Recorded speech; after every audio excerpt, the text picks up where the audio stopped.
The stars shimmered against the dark canvas of space as the human colony on Proxima Centauri buzzed with activity.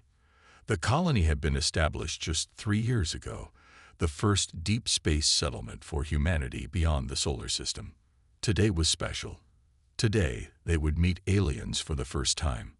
Lieutenant Jack Mitchell stood at attention near the landing pad, his Navy uniform crisp and his posture perfect. He watched the alien ship descend, its strange curved hull reflecting the light of Proxima Centauri. Jack had been a professional baseball player before joining the Navy, and those skills had earned him a place on the diplomatic security team. His quick reflexes and steady nerves were valued traits for first contact situations. "Nervous?" asked Susan Clark, the colony director. She was a short woman with graying hair and eyes that missed nothing. "No, Mom. Just ready," Jack replied, his eyes never leaving the ship. The alien vessel touched down with barely a sound. Steam hissed as the outer door opened and a ramp extended to the ground. Jack felt his heart beat faster. The Valkyrie emerged, and a murmur ran through the human delegation. They were tall, most standing over 7 feet, with blue-tinted skin that seemed to shimmer with an inner light. Their bodies were lean and muscular, adorned with what looked like ceremonial armor and strange symbols painted on their exposed arms. Leading them was a female warrior whose presence commanded attention.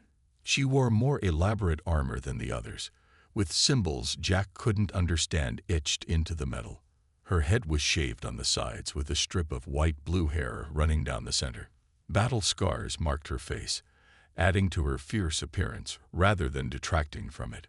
Commander Kirazan of the Valkyrie hegemony announced a smaller alien who stepped forward first. "She honors you with her presence." Susan Clark stepped forward and bowed slightly. "Director Susan Clark of Earth Colony Proxima, we welcome you to our home." The translator worked quickly, converting her words into the clicking, musical language of the Valkyrie. Jack noticed immediately that something was wrong. Commander Kirazan's eyes narrowed, and her hand moved slightly toward a weapon at her side. "The greeting is incomplete," the translator alien said stiffly. "Where is the blood offering?" Susan looked confused. "Blood offering? I'm afraid our briefing didn't mention. It is a grave insult to greet a Valkyrie commander without the ritual cutting of palms," the translator explained, clearly uncomfortable. Jack saw Susan trying to hide her panic. This first meeting was already going wrong. He made a quick decision and stepped forward. "Perhaps," he said clearly, "Commander Kirazan would accept our apology for the oversight and allow us to learn the proper protocols for future meetings." After the translation, Kirazan looked directly at Jack for the first time. Her eyes were deep purple with vertical pupils, like a cat's. She studied him for what felt like minutes but was only seconds. Then she laughed.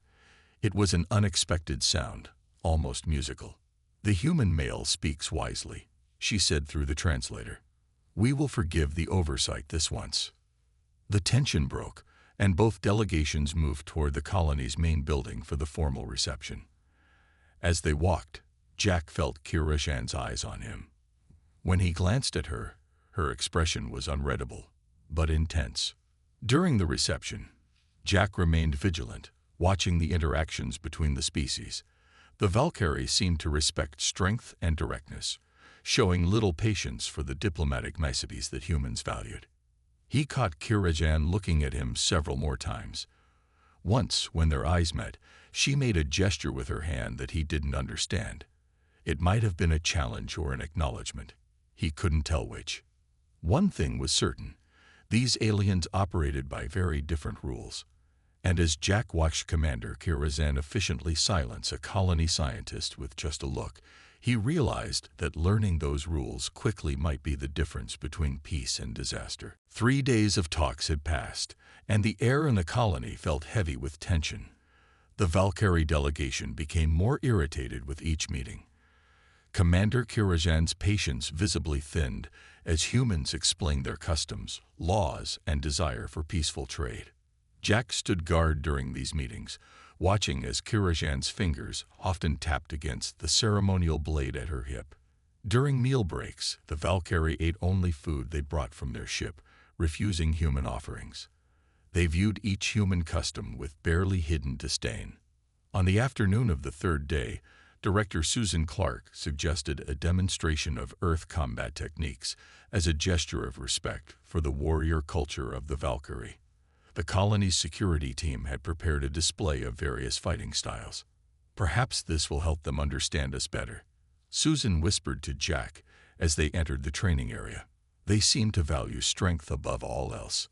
The Valkyrie sat stiffly as humans demonstrated boxing, martial arts, and military combat maneuvers.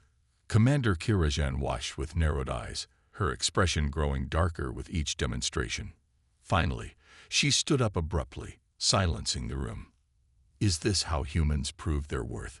she asked through the translator. "These playful exercises." Susan stepped forward. "These are some of our combat traditions, honored Commander. We have many others." Kirajan pointed directly at Jack. "This one. He watches.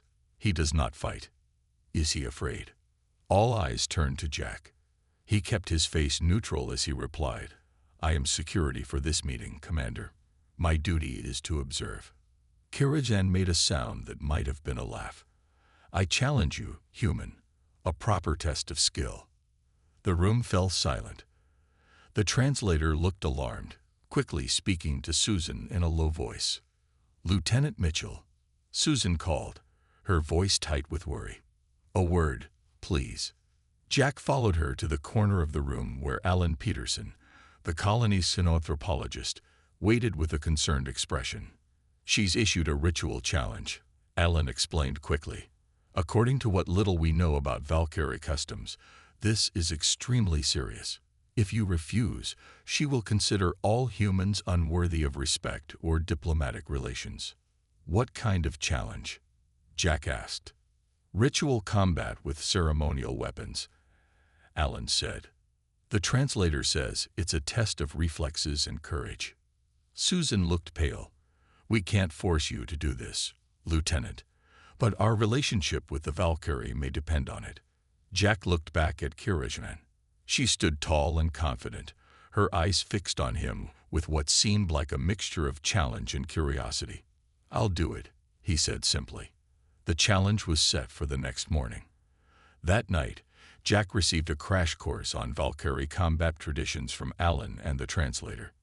"The ritual involves spears," Alan explained, showing Jack images from their database. "The challenger throws, and the challenged must show bravery by standing ground." "So I just let her hit me with a spear?" Jack asked. The translator made a nervous clicking sound. "The honored human is expected to dodge at the last moment, showing both courage to face death and skill to avoid it." Jack thought about this, then walked to the storage locker in his quarters. He pulled out an old baseball glove, worn from years of use. "I might have another idea," he said. Late into the night, Jack practiced in his quarters, tossing various objects against the wall and catching them. He worked until his hand was sure, his reflexes sharp. His mind went back to his baseball days, to countless hours of training, to the feeling of a ball smacking into his glove. As he finally lay down to sleep, Jack wondered if his plan was brave or foolish. Either way, tomorrow would change everything between humans and the Valkyrie, and perhaps by the look in Kirajan's eyes when she challenged him, that had been her intention all along. Morning came too quickly. The colony's main courtyard had been transformed overnight. The Valkyrie had set up a circular arena marked with strange symbols. Torches burned around the edges despite the daylight, filling the air with sweet-smelling smoke. Hundreds of colonists gathered to watch, forming a ring around the arena. The Valkyrie stood on one side, humans on the other. Jack noticed how the two groups stayed apart, like oil and water refusing to mix. Jack arrived wearing what Alan had told him was the proper attire: loose pants and no shirt. The cool morning air raised goosebumps on his exposed skin. He had left his baseball glove behind after thinking hard about it all night. This needed to look natural, not planned. Remember, just dodge at the last second. Alan whispered, his voice shaking slightly. Show respect by maintaining eye contact throughout the ritual. Jack nodded, his mouth too dry for words. Director Susan gave him a tight smile as he stepped into the arena. From the other side, Commander Kirajan emerged. The crowd of Valkyrie made deep humming sounds that vibrated in Jack's chest. Kirajan wore ceremonial armor that left her blue arms bare. Symbols were freshly painted on her skin in silver paint. Her white-blue hair was now adorned with small metal beads that clinked together as she moved. She carried a spear made of a dark metal, its tip gleaming in the morning light. It was longer than Jack had expected, nearly 7 feet from end to end. A smaller Valkyrie that Jack recognized as the translator stepped forward. The ritual combat of Torvakar begins, he announced in both languages. Commander Kirazan has issued challenge.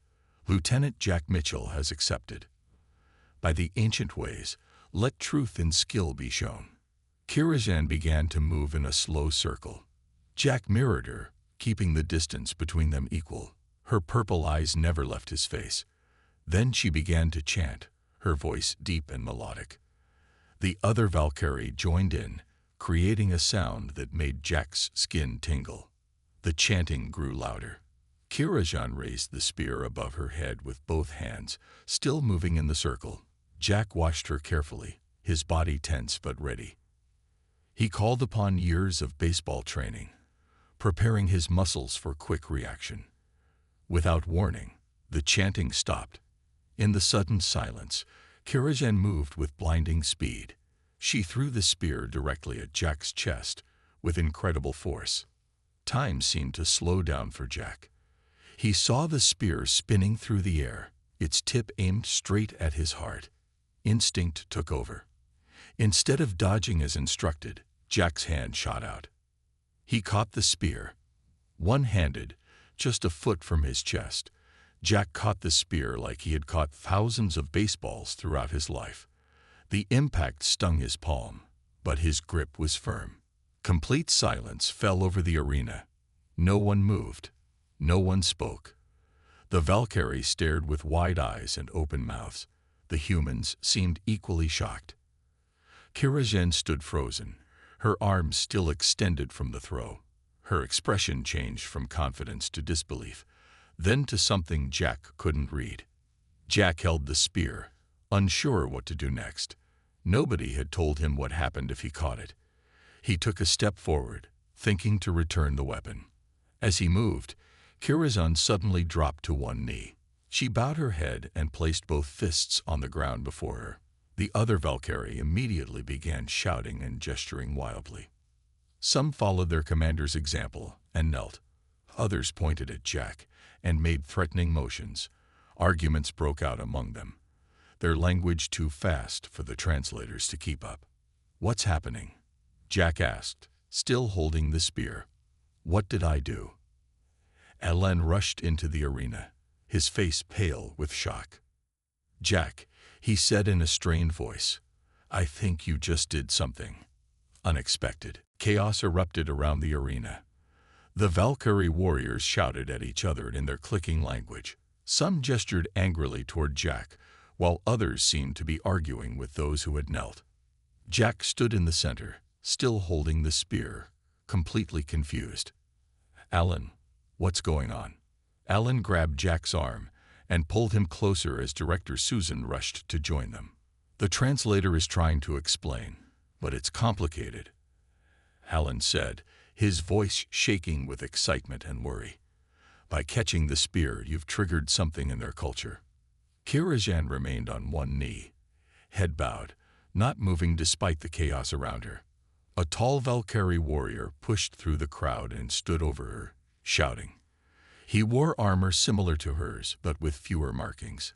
His face was twisted in anger. "That's Vortek, her second in command," Alan explained quickly.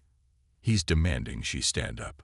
The translator finally broke away from a group of arguing Valkyrie and hurried over to the humans.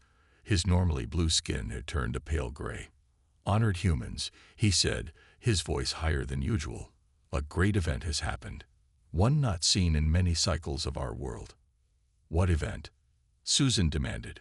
What does this mean? The translator looked at Jack with what might have been awe. The catching of the ceremonial spear. It is an ancient part of our mating rituals. Jack nearly dropped the spear. Mating rituals.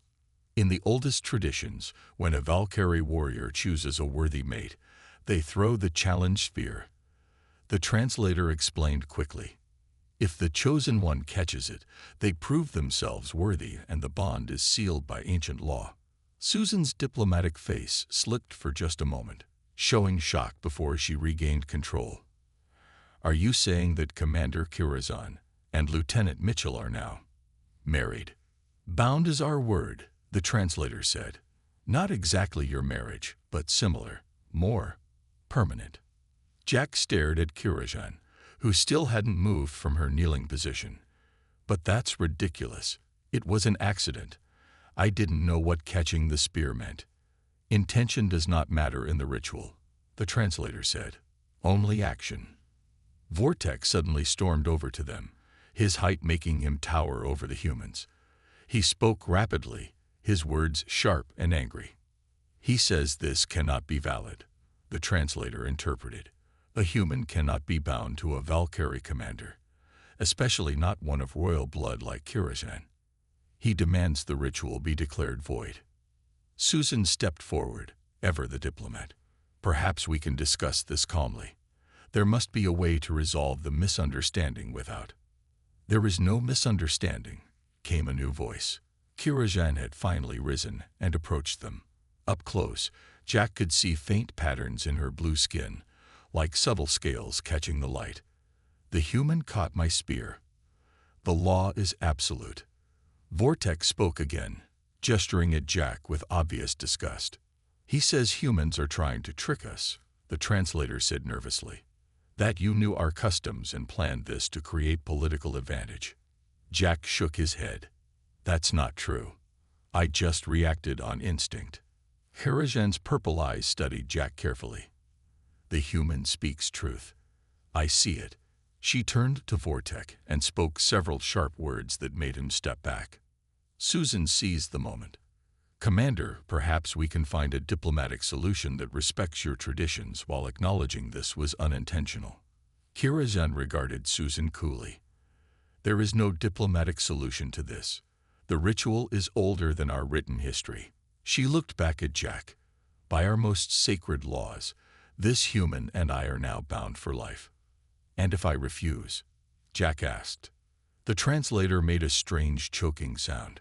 Kirazan's lips curved in what might have been a smile. No one refuses the binding, she said simply. To do so would bring war between our peoples. The next week was the strangest of Jack's life. Following the binding ritual, he was moved to special quarters near the Valkyrie delegation. Every day, he and Kirazan were expected to spend time together to honor the tradition. At first, they sat in uncomfortable silence. Kirazan would stare at him with those purple eyes, saying little. Jack would try to make conversation, but her responses were short and formal. On the third day, Jack brought a baseball and 2 gloves to their meeting. What is this? Kirazan asked, examining the leather glove with curiosity. It's how I was able to catch your spear, Jack explained. I played this game for many years. It taught me quick hands. He showed her how to put the glove on, adjusting it on her larger blue hand. Jack stepped back and gently tossed the ball to her. She caught it awkwardly, studying the ball after. This is a weapon, she asked. Jack laughed. No, just a game. Here, I'll show you. For the next hour, Jack taught Kirazan the basics of baseball. To his surprise, she was a quick learner, her warrior reflexes adapting easily to catching and throwing. When she finally threw a perfect fastball that smacked solidly into his glove, she made a sound that Jack realized was laughter. It was the first time he had seen her truly relaxed. The next day, Kirazan brought training staffs. Now I teach you, she said, tossing one to Jack. She showed him basic Valkyrie fighting moves. Jack was athletic but clumsy compared to her fluid grace. When he finally blocked one of her attacks correctly, she nodded with what looked like approval. "You learn quickly for a human," she said, and Jack felt oddly proud. Meanwhile, Director Susan used the binding situation to improve diplomatic relations. The human colony and Valkyrie delegation began more productive talks, but not everyone was pleased. Vortek and his supporters kept their distance, watching with obvious disapproval. After 2 weeks, Jack and Kirazan found a strange comfort in each other's company. They began to talk more openly during their daily meetings. "Why did you challenge me that day?" Jack asked as they walked around the colony perimeter. Kirazan was quiet for a moment. "Your people seemed weak to me. All words, no action. I needed to test you. By throwing a spear at me." She made that sound again, the one Jack now recognized as laughter. "I expected you to dodge. No one catches the spear. So you didn't plan for us to be bound?" Jack asked carefully. Kirazan stopped walking and looked at him directly. "I am of royal blood, Jack Mitchell, 7th generation warrior leader. The binding spear ritual is sacred to my family line." Jack felt his heart beat faster under her intense gaze. "You knew what might happen." "I knew it was possible," she admitted, "but very unlikely. And now, are you disappointed to be bound to a human?" Kirazan studied him for a long moment. "At first, yes," she said honestly. "Now, I am uncertain." That evening, Alan came to Jack's quarters looking worried. "We just got word from the Valkyrie homeworld," he said. "A fleet is headed this way. A big one." "Why?" Jack asked, though he feared he knew the answer. "The royal family has heard about Kirazan's binding to a human. Some reports say they're coming to rescue her. Others say they're coming to verify the binding is legitimate." "And if they decide it's not?" Jack asked. Alan's face was grim. "Then they might see it as humans tricking or capturing one of their royal commanders." "That would mean war," Jack said quietly. "Yes," Alan agreed. "And there's something else you should know. Vortek has been sending secret messages to the fleet. We think he's been telling them that Kirazan is being held against her will." Jack looked out his window toward the Valkyrie quarters where Kirazan was staying. He had begun to feel something for the alien warrior, something unexpected and complicated. "How long until they arrive?" he asked. 3 days, Alan replied. "We have 3 days to figure this out." Jack needed to tell Kirazan about the approaching fleet. He found her in the training area, practicing alone with her ceremonial weapons. Her movements were fluid and deadly, the spear an extension of her body, as she spun and struck at invisible enemies. She stopped when she noticed him, lowering her spear. "You seem troubled," she said. "A Valkyrie fleet is coming," Jack said directly. "Your people will be here in 3 days." Kirazan's face showed no surprise. "I know. They come to verify the binding." "Did you call them?" Jack asked. "No, but I expected them to come." She set her spear down. "My family will not believe a human worthy of binding without seeing proof." "Vortek has been sending messages," Jack said. "He claims we're holding you against your will." Anger flashed in her purple eyes. "Vortek seeks to use this situation for his own gain. He has always wanted my position." Before Jack could respond, a loud explosion shook the building. Alarms began to sound throughout the colony. "What was that?" Kirazan asked, instantly alert. They ran outside to see smoke rising from the communications building.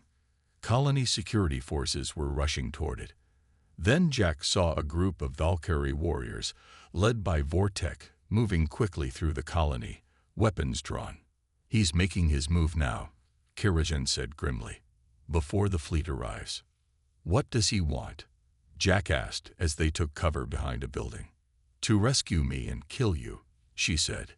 "If he returns me to the fleet as a captive who needed saving, and reports that humans violated the binding by killing you, my family would declare war on your colony." "We need to stop him," Jack said, looking for a weapon. Kirazan nodded. Together, they moved through the colony, avoiding vortex search parties. They'd reached the armory where Jack grabbed a stun baton. Kirazan found her secondary weapons, a set of curved blades. "We should split up," Jack suggested. "I'll draw their attention while you—" "No," Kirazan cut him off. "Vortek expects me to fight alone. We will surprise him by fighting as one." They found Vortek and 5 warriors at the colony's command center. They had captured Director Susan and were demanding access to the colony's defense systems. Jack and Kirazan attacked together. Jack was no match for a Valkyrie warrior in direct combat, but his baseball reflexes made him quick and unpredictable. He dodged and distracted while Kirazan engaged them directly. In the fight, Jack took a hard blow to his side. He fell, pain shooting through his body. He saw Vortek aim a weapon at him, ready to fire. Kirazan moved with incredible speed, placing herself between Jack and the weapon. "You will not harm him," she growled. "He is my bound one." Vortek laughed. "You actually care for this human. You disgrace our people." "Our people's ways are built on honor," Kirazan replied. "You have none." The fight resumed. Despite his injury, Jack managed to get back on his feet. When one warrior rushed him, Jack used his stun baton, dropping the alien to the floor. Finally, only Vortek remained standing. Kirazan had him cornered. "Surrender," she commanded. Instead, Vortek lunged at Jack, a blade aimed at his throat. Kirazan intercepted the blow, but not before the blade sliced across Jack's chest. With a roar of fury, Kirazan struck Vortek down. As colony security arrived to take the Valkyrie rebels into custody, Kirazan knelt beside Jack, examining his wound. "You fought well," she said softly. Jack tried to smile through the pain. "Not as well as you." She placed her hand on his bleeding chest. "Why did you risk yourself? You could have hidden." "Because," Jack said, his vision growing blurry, "I think I'm starting to believe in this binding thing." As he slipped into unconsciousness, he felt Kirazan lift him with surprising gentleness. "Rest, my bound one," was the last thing he heard her say. "I will protect you now." Jack woke up in the medical center. His chest was bandaged and pain throbbed with each heartbeat. He tried to sit up, but a strong blue hand gently pushed him back down. "You must rest," Kirazan said. She had been sitting beside his bed, watching over him. "How long was I out?" Jack asked, his throat dry. 2 Earth days, she replied, offering him water. "The Valkyrie fleet will arrive tomorrow." Jack drank slowly. "What happened with Vortek?" "He is imprisoned with his followers. The translator has been sending messages to the fleet explaining what happened." Kirazan's face was serious. "But my family may not believe without proof." Director Susan entered the room, looking tired but relieved to see Jack awake. "Good to have you back, Lieutenant." "Do we have a plan for when the fleet arrives?" Jack asked. Susan nodded. "Actually, Commander Kirazan has proposed something. It's unconventional." Kirazan stood straight, her warrior posture returning. "We must complete the binding ritual properly, in front of my family and your people. The full ceremony will create a blood alliance between humans and Valkyrie that not even my family can break." "Complete the ritual?" Jack asked. "The spear catch was only the beginning," Kirazan explained. "The full ritual includes vows of protection and unity." Jack looked at Susan. "Would this really prevent a war?" "Alan believes it might," Susan said. "According to Valkyrie history, a proper binding between royal blood and another species creates a sacred alliance." Jack studied Kirazan's face. Her usual fierce expression had softened slightly. "Is this what you want?" he asked her quietly. "It is what I choose," she replied, meeting his eyes. "And you?" Jack thought about the past weeks, about how his fear of this alien warrior had turned to respect and then to something deeper. "I choose it too," he said. The next morning, despite his injuries, Jack stood with Kirazan in the center of the colony as the Valkyrie fleet entered orbit. 7 large ships filled the sky, casting shadows across the land. A royal shuttle landed, and tall Valkyrie in elaborate armor emerged. They wore the same symbols as Kirajan, but with gold instead of silver. Her family had arrived. The binding ceremony began immediately. Under the shadow of the Valkyrie ships, Jack and Kirajan stood before both their peoples. They each held one end of a ceremonial cord woven with metals and fibers from both worlds. They spoke the ancient vows, Jack following the translator's careful coaching. When Kirajan drew a small knife and cut her palm, Jack did the same without hesitation. They pressed their bleeding hands together, blue blood mixing with red. By blood and honor, bound as one, they said together. A murmur ran through the gathered Valkyrie. The royal family members looked surprised, but could not deny the validity of the ritual. The oldest of Kirajan's family stepped forward. He studied Jack carefully before speaking. "The binding is recognized," he announced. "The human Jack Mitchell is now family to the royal house of Jean. By our most ancient laws, his people are our allies." Vortek, brought from his cell to witness the ceremony, shouted in anger. He broke free from his guards and rushed toward Jack with a hidden blade. This time, Jack was ready. Using the moves Kirajan had taught him, he sidestepped and caught Vortek's arm, throwing him to the ground. The royal Valkyrie nodded with approval. "The human fights with Valkyrie spirit," one said. Later, as the diplomatic teams from both sides began formal alliance talks, Jack and Kirajan stood on a hill overlooking the colony. "What happens now?" Jack asked. Kirajan touched the binding cord now wrapped around her wrist. Jack wore its twin on his own arm. "Now we create new traditions," she said. Together. In the field below, a group of human and Valkyrie children were playing together. Someone had taught them baseball, but they were using lightweight training spears as bats. Jack laughed. "I think it's already starting." Kirajan's hand found his, blue fingers intertwining with pink ones. "Yes," she agreed, "it has."